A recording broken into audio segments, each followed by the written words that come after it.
एक आर्टिकल देख रहे हैं आप। यहाँ पर जो पाकिस्तानी सेना के प्रवक्ता हैं उन्होंने सीधे सीधे भारत को धमकाया है और भारत को कहा है कि ऐसा करेंगे कुछ कि पीढ़ियां याद रखेंगी। आखिर अचानक से ये क्या होने लगा है? रस्सी जल गई लेकिन बल नहीं गया है, ऐसी कहानी क्यों हो रही है? तो वहीं दूसरी तरफ चाइना ने भी एक्शन लेना शुरू कर दिया है। अब चाइना डर के मारे पाकिस्तान में जिस तरीके से तबाही मची है उसके बाद क्या क्या कर रहा है और भारत ने क्या तैयारियां कर रखी है। पाकिस्तान जिस तरीके से धमकाने की कोशिश कर रहा है, आगे क्या होगा? जियोपॉलिटिक्स में बहुत कुछ चल रहा है। हमेशा की तरह CIS न्यूज नेटवर्क के इस एपिसोड में जानने को मिलेगा बहुत कुछ। आइए जानते हैं इन खबरों को विस्तार से। जब ऑपरेशन सिंदूर में सीज फायर हुआ ना, तो उसके बाद स्क्रीन पर एक आर्टिकल देखिए, डेक्कन हेराल्ड की ये आर्टिकल है जिसमें ये कहा गया कि चाइना के फॉरेन मिनिस्ट्री ने भारतीय दूत के साथ मुलाकात की और मुलाकात में चर्चा हुई पाकिस्तान और भारत के बीच में ये सब कुछ क्या चल रहा है। यहाँ तक ये अपने आप को छिपाने की कोशिश करते रहे। पहले चाइना की मीडिया में भी खूब डिस्कशन हुआ कि भारत के हथियारों को मार गिराया है और चाइना के हथियार सफल रहे, लेकिन धीरे धीरे पोल खुलने लगा और सैटेलाइट की तस्वीरें भी सामने आने लगी। खुद चाइना के सैटेलाइट की तस्वीरों में भी ये दिखने लगा कि पाकिस्तान के एयरबेस को अच्छा खासा नुकसान हुआ है। इसके बाद चाइना एक चीज तो समझ गया कि भारत मिलिट्री पावर में कमजोर देश नहीं है और इसे कमजोर आंकना सबसे बड़ी गलती है। वहीं दूसरी तरफ भारत रणनीतिक तौर पर कदम उठाएगा, ये चीज भी समझ में आ गया है चाइना। अब चाइना ने एक ऑर्डर दिया है, स्क्रीन पर आप देख सकते हैं। जैसे ही भारत ने इंडस वाटर ट्रीटी सस्पेंड की, उसके बाद चीन ने पाकिस्तानी बांधों के निर्माण का काम तेज करने के आदेश दे दिए हैं। चीन की तरफ से घोषणा की गई है कि भारत की पानी आपूर्ति बंद करने के फैसले के बाद चीन ने पाकिस्तान में एक फ्लैगशिप बांध पर काम तेज कर दिया है। पहले चीन की सरकारी company China energy engineering corporation 2019 में उत्तर पश्चिमी पाकिस्तान के खैबर पख्तूनख्वा जिले में मोहम्मद हाइड्रो पावर प्रोजेक्ट पर काम कर रही थी और तब ये माना गया था कि अगले साल ये प्रोजेक्ट पूरा होगा। लेकिन अब ये कहा जा रहा है कि इसे बनाने का काम तेज कर दिया गया है और इसमें कंक्रीट भरने का काम शुरू हो गया है। इसका मतलब है कि माना जा रहा है कि जल्द ही इसे तैयार किया जाएगा। अब क्यों तैयार कर रहा है? क्योंकि भारत ने एक तो सिंधु जल नदी पर जिस तरीके से समझौते को हटने के बाद भारत ने अपने प्रोजेक्ट को स्पीड कर दिया है और अभी भारत क्या करता है,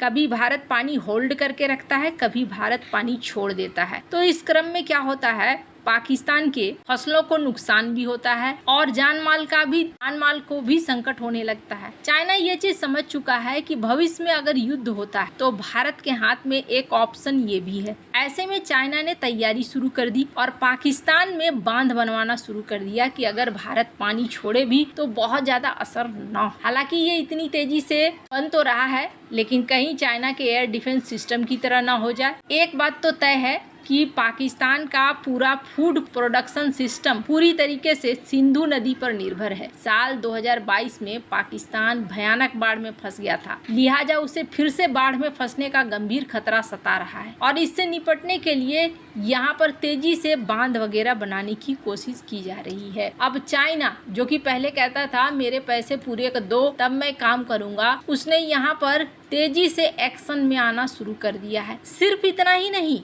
चाइना हिमालय के नजदीक एक और काम कर रहा है और उसके जवाब में भारत ने नहले पे दहला कर रखा है, उसकी भी बात करेंगे। पर उससे पहले ये जान लीजिए कि पाकिस्तान जिसके 11 से 12 एयरबेस को भारत ने कचूमर बना दिया और ऐसी स्थिति पैदा कर दी कि पाकिस्तान को अमेरिका के सामने कथित तौर पर गिड़गिड़ाना पड़ा कि आप यहाँ पर बंद करो। लेकिन अब वही पाकिस्तानी सेना के प्रवक्ता ये कह रहे हैं कि देखो, अगर आप पानी को अपना हथियार बनाओगे ना तो इसके ऐसे परिणाम सामने आ सकते हैं जो पीढ़ियों तक गूंजते रहेंगे। अरब न्यूज को दिए गए एक इंटरव्यू में लेफ्टिनेंट जनरल अहमद शरीफ चौधरी ने कहा है कि पाकिस्तान के पानी को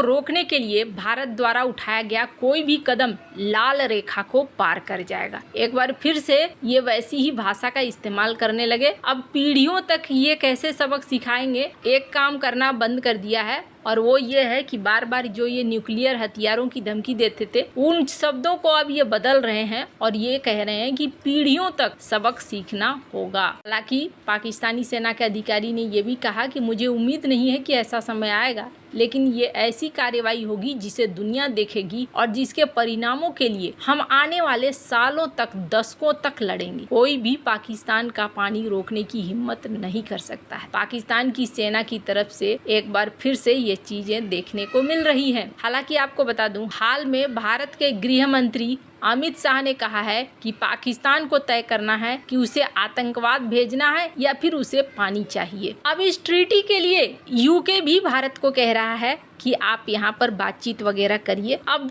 पाकिस्तान, चाइना दोनों भारत का रूप देख चुके हैं, लेकिन अपना बड़बोलापन नहीं छोड़ रहे हैं। पर इस बीच चाइना कुछ और भी कर रहा है। स्क्रीन पर ये जो जगह देख रहे हैं, हिमालय का रीजन भारत के लिए बहुत फायदेमंद होता है। इसलिए फायदेमंद होता है क्योंकि यहाँ ऊंचे ऊंचे पहाड़ हैं। तो एक तरफ हिमालय भारत की रक्षा करता है, ये हम लोगों ने शुरू से बचपन से ही सुनते आए हैं, पढ़ते आए हैं। लेकिन चाइना 2016 में समझ गया था कि अब यहाँ पर पुरानी रणनीति नहीं चलेगी। जैसे पहले क्या होता था, भारत बॉर्डर के इलाकों में जल्दी कोई इंफ्रास्ट्रक्चर डेवलप नहीं करता था। क्यों? क्योंकि उन्हें लगता था, जो सरकार का पहले सोचना था कि अगर हम चाइना से लगते बॉर्डर पर कुछ भी करेंगे ना, तो चाइना को बुरा लग जाएगा, और चाइना को अगर बुरा लगेगा तो फिर हमारे लिए बुरा हो जाएगा। लेकिन भारत में जब सरकार बदली तो चीजें बदलने लगी और ये देखने को मिलने लगा कि भारत ने आसपास के बॉर्डर के इलाकों को धीरे धीरे विकसित करने की तरफ बढ़ना शुरू कर दिया,